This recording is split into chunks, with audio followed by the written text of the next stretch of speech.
అమీన్పూర్లో కూల్చివేతలు హైడ్రా ఆదేశాలతో రంగంలోకి అధికారులు సర్కారీ భూముల్లో నిర్మాణాలు తొలగింపు అడ్డుకునేందుకు మున్సిపల్ చైర్మన్ యత్నం పోలీసుల జోక్యంతో వెనక్కి తగ్గిన వైనం ఐలాపూర్ తండాలో హద్దురాల తొలగింపు ఫ్యూజన్ ఇంటర్నేషనల్ స్కూల్ గేట్తో పాటు సెక్యూరిటీ గది ప్రహార్ని కూల్చినటువంటి అధికారులు అంటూ ఒకరిని చూస్తున్నాం. సో దీనిపైన ఒకసారి మనం క్లియర్గా చదువుదాం. అడ్డుకునేందుకు మున్సిపల్ చైర్మన్ ప్రయత్నం అధికారులతో వాగ్వాదం పరిస్థితి ఉద్రిక్తం అంటూ ఒకరిని చూస్తున్నాం. హైడ్రా ఆదేశాల మేరకు సంగారెడ్డి జిల్లా అమీన్పూర్ మండలం మున్సిపాలిటీ పరిధిలో పలుచోట్ల ప్రభుత్వ భూముల్లోని అక్రమ నిర్మాణాలను జిల్లా యంత్రాంగం మంగళవారమే కూల్చివేసింది. అయితే ఇటీవల బీఆర్ఎస్కు రాజీనామా చేసి కాంగ్రెస్కు చేరిన మున్సిపల్ చైర్మన్ ఈ కూల్చివేతలను అడ్డుకునేందుకు ప్రయత్నించడంతో కొంత ఉద్రిక్త పరిస్థితి నెలకొంది. పోలీసుల జిక్యంతో కూల్చివేతలు కొనసాగాయి.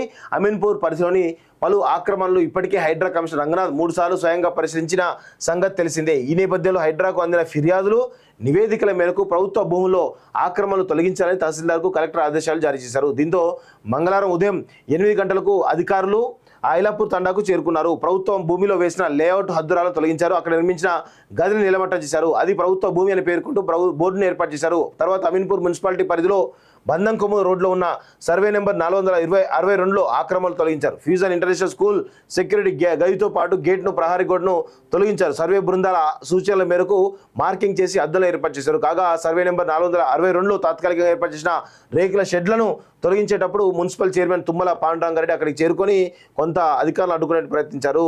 సో చంపాపేటలో చెరువులో పరిశీలన. సో నెక్స్ట్ అంతా కూడా చంపాపేటకు బుల్డోజర్లు పోతున్నట్టు చాలా స్పష్టంగా తెలుస్తోంది. చంపాపేటలో చాలా పెద్ద ఎత్తున ఆక్రమణలు ఉన్నట్టు తెలుస్తోంది. సో అమీన్పూర్లో అయితే నాటకీయ పరిణామాల మధ్య చాలా ఇల్లు కూల్చడం జరిగింది. సో ఇక్కడ అమీన్పూర్లో గూడెం మహిపాల్ రెడ్డి చాలా పెద్ద ఎత్తున ఆక్రమణలు చేసిండు. ప్రభుత్వ భూములను ఆక్రమణ చేసి అమ్మిండు పేదలకి.